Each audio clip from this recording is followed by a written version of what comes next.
Hi there, my name is Michelle Grosick. I am a practicing acupuncturist and the host of the Acupuncture Marketing School podcast, as well as the lead instructor for Acupuncture Marketing School, the online class.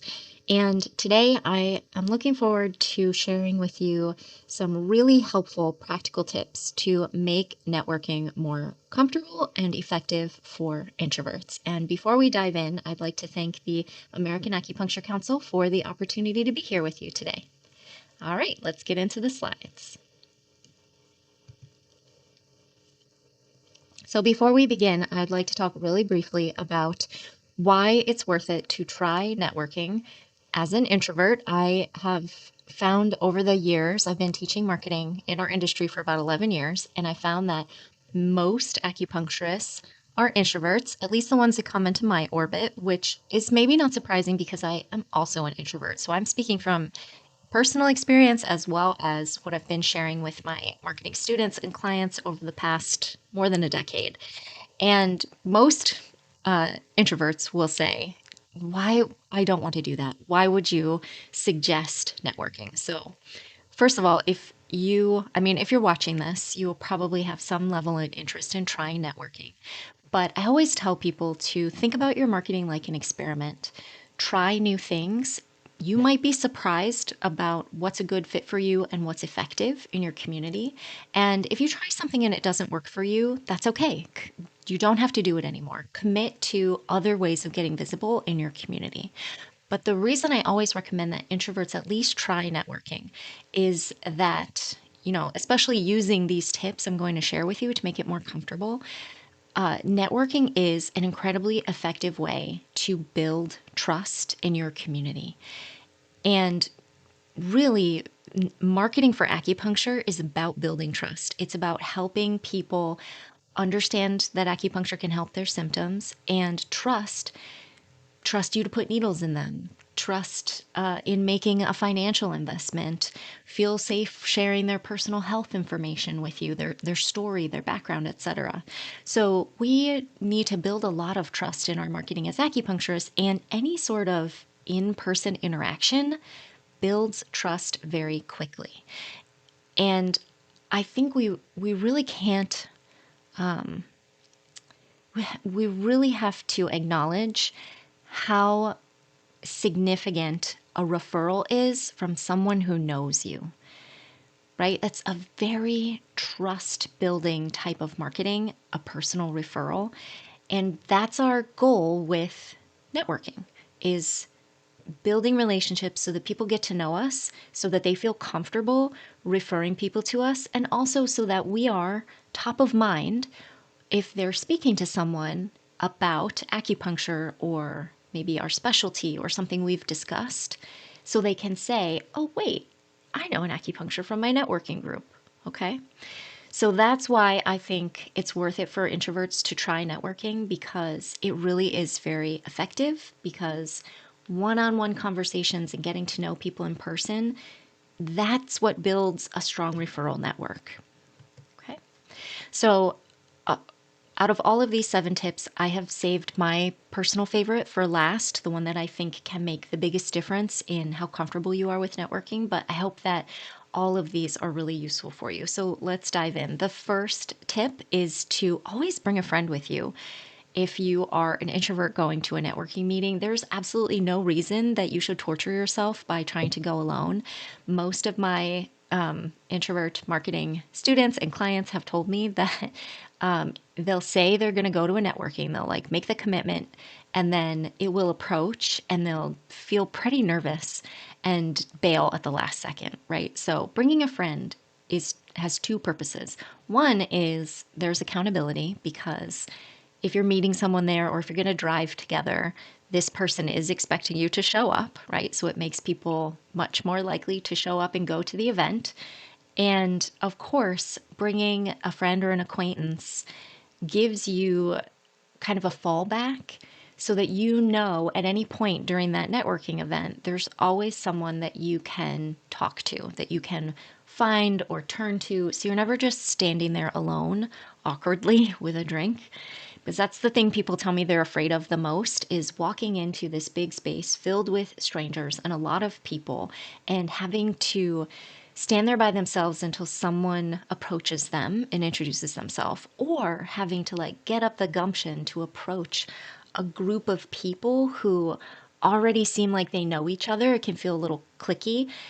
It's really hard to just walk up to them and introduce yourself alone, right? So bringing a friend helps soften all of these things and gives you accountability, and also helps you have someone to talk to in case, maybe you're having a nice discussion with someone you just met and they see someone else they know and they have to go.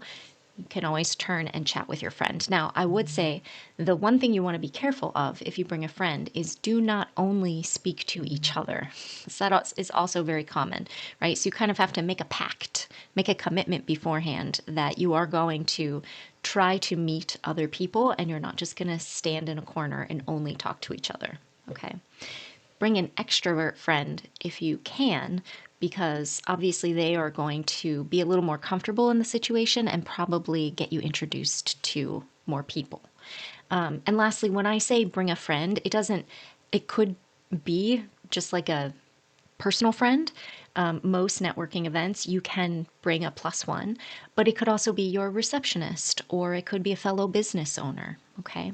So just someone that you're already familiar with makes a huge difference. So, tip number 2 is a big mindset shift that matters a lot. It helps a lot. Often people tell me they don't want to do networking because it feels pushy and salesy, and they're just expected to hand out business cards to as many people as possible and like try to get someone on their calendar. And if they don't schedule a new patient, they feel like it was a waste of time. So, this is way too high pressure. I think it's much more useful to think about networking as a long term game in which you are becoming a member of this community. If it's the Chamber of Commerce or BNI or Toastmasters, whatever it is, your goal is to build relationships, which is building trust, so that people get to know you well enough that they want to refer people to you and that you're top of mind. And I think that approaching it from this perspective takes a lot of pressure off because you get to be yourself. You'll probably make some fellow business owner friends. And you can also think about, how can I be a resource for other people in this community? How can I get to know them and understand, like, what are the things that they might need help with? Who can I refer them to? I just had my roof done, and then I hear so and so is talking about getting their roof done. I have someone who did a great job for me, and I can share that, right? So think about this as taking time to become part of a community where you can be a resource and other people can be a resource for you. You can support each other and refer to each other. Okay. But it doesn't have to be the kind of thing where you're just throwing your business cards out at everybody who walks by and you're trying really hard to convince people to get on your calendar. I will say, if you are speaking to someone and they seem really interested in acupuncture, do ask if they want to get on your schedule and pull up your app on your phone and say, oh, I could put you in right now if you like. Don't miss that opportunity. I'm just saying that, if you go to a networking meeting and you feel like I didn't get a new patient from this event, that is normal, right? That's not really how we're thinking about the purpose of this exercise, okay? Which also brings to mind that, relationship and trust building takes not only time but repetition. So it is very important to try to go to these events regularly, right? Like if there's a monthly meeting, trying to go to most of them is really helpful for building relationships. You become a familiar face. Tip number 3 is I think it can be very fun. You can host your own event. Now, most introverts prefer to be in control of the environment, we'll say. So let's say that really big, noisy meetings with a ton of strangers are just not your cup of tea, but you still want to get to know some people in your community. You could, for example, host a networking event in your office for fellow wellness providers. You could invite, I don't know, 4 to 10 very specific people. You could keep it brief, maybe 45 minutes. And this works for a lot of people because you're in control of the location, the duration, the number of people. and the specific guests. And that helps a lot of people just enjoy the event more and feel like it's not so overwhelming. I also think it's really a great idea to host this kind of event in your office because then people can see what your space is like. It's going to bring up questions about acupuncture for them, and it helps build trust because now they can picture themselves being comfortable in your office space, and they can easily extrapolate that to getting a treatment or referring someone to get a treatment there. So, again, ideally, if you're going to host your own networking event, you'd want it to be repeated so that you can build relationships with these specific people that you're inviting. I know some wellness people who do this, and it's a book club. So they invite like the wellness business owners, the wellness entrepreneurs in the area, and everybody reads like a wellness oriented book, and then they discuss, and then it's very casual. It kind of evolves into other conversations between people. Okay. So think about how you might make this event something you'd actually enjoy going to. Most of my introvert friends and colleagues really like reading. So that could be a nice way to make this something that you actually look forward to. Tip number 4 is to practice some conversation starters before you get to a networking event.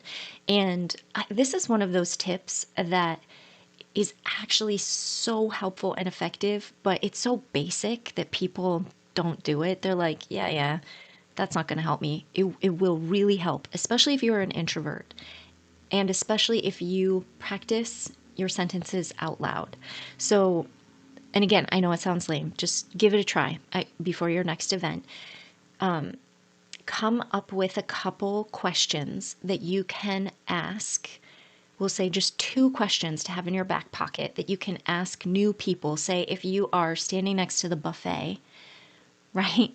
Or if you are, maybe you're already eating and you're standing in a corner and there's a group near you and you want to kind of get an in with them, come up with 2 questions that you can start a conversation with. And these are so basic. They just need to be open ended, so no yes or no questions, and focus on the context that you share with this person. So if you are just meeting them, probably the only thing that you know that you share is the event, the location, the food. You know, if it's a charity fundraiser, then you're both here for that reason, so you share that. But you could start a conversation simply by making eye contact with someone and then just saying, like, I see you got the shrimp. Do you recommend it? So basic, right? You can also think about let me back up. So I would have 2 of those types of questions, right? If it's a charity event, your other icebreaker question could be, you know, why do you support the Boys and Girls Club of America? Or something like that. But practicing those questions out loud and mentally preparing to have them helps you actually say them out loud when the moment comes. Because I know that a lot of introverts, they have a hard time being the first person to speak, okay, which is sort of necessary for meeting new people at these events. Okay, so pick 2 super basic icebreakers about something that you have in common with this other person, and then just go for it. Okay. The other thing is that people love to talk about themselves. So an icebreaker question that I like to use, and this maybe isn't an icebreaker because it's not like the first question, but when I've been introduced to someone new, I like to ask about their history in their career and also what is their favorite part of their job. So, for example, how did you get into real estate? Or what inspired you to become a chiropractor? Or what's your favorite part about being a massage therapist? People like to talk about themselves. These are open ended questions and they help. They're memorable questions because it's not every day that a stranger says to you, what's your favorite part about your job? It really requires them to think, and hopefully they like their job and they're going to feel kind of enthusiastic and passionate as they're answering you, and they are going to remember you, right? This is a memorable question. And again, our goal is partly to stay top of mind. We want to be memorable, okay? So again, I know these are basic, give it a try. Tip number 5 is to try speed networking. So hear me out. I always think this is a little funny, but can actually be an enjoyable experience, even if you are an introvert. It's just like speed dating, but it's just to meet new business owners locally. So, or professionals locally. So you spend like 3 or 4 minutes with someone, you exchange business cards, and then a bell rings and you move to the next station. So just like speed dating, but for professionals. And the beauty of this for introverts is that it is structured. So you don't have to walk into a big room and try to introduce yourself to strangers. You know that you're going to sit in this spot, and then other person's going to sit with you. You get to talk, the bell rings, and you move on, right? So there's no awkward standing around or introductions. And because it's fast paced, there is no time for awkward silences. So the downside of this, of course, is if we're trying to do relationship building, this is kind of quick and superficial for that to happen. So what I recommend is when you are done with the event, if you met 15 people, pick the ones who you are really interested in getting to know, or you think you could be supportive of each other. You want to build a relationship with them, and send them an email. Ask, do they want to collaborate, or could you buy them a coffee? Okay. And then that really can get the ball rolling to build that connection. Okay. So, tip number 6 is to ask anybody that you know at the event for an introduction. So people love to be connectors and introduce us to other people that they think will genuinely enjoy. It's like it gives them an endorphin hit to be helpful in that way. So let's say you go with your receptionist, they're the friend that you bring to the event, and you say to them, "Do you know anybody here?" And they're like, "Well, actually, I know one person. They're standing over there. Like, oh, could you introduce me to them?" And usually that one introduction kind of has this ripple effect where, you're going to talk to that person in a group, you're going to meet other people, and then you'll sort of be carried along that wave for the rest of the meeting, whether it's like an hour or 90 minutes. So just one introduction can really, really help start that process. And let's say that you get there and you don't know anybody right away, but you manage to introduce yourself to one person. Even if you just met this person, you can say, "Hey, thank you so much. It's been so nice to get to know you. Before go mingle, would you introduce me to someone that you think would be interesting, or can you just introduce me to one person?" And they, trust me, they will be happy to do this. Okay. They're never going to say no. Watch and see how their eyes light up. And they'll be like, "Oh, yeah, I'd love to." Okay. So the last tip, and one that I find incredibly helpful, is to get to know the people who are hosting the networking event. So this is assuming that you are going to regular events, for example, the monthly Chamber of Commerce small business mixer event, whatever they call it. I'll share a personal story with you since I'm an introvert as well. I have always felt very uncomfortable going to networking events by myself and walking in the door and just being confronted with these groups of people who know each other very well and they're standing together. It feels very cliquey. And I just kind of stand there awkwardly with my drink. So it occurred to me that maybe it would be helpful to get to know the employees at the Chamber of Commerce. So what I started doing was when they were hosting fundraisers, I volunteered with them a couple of times.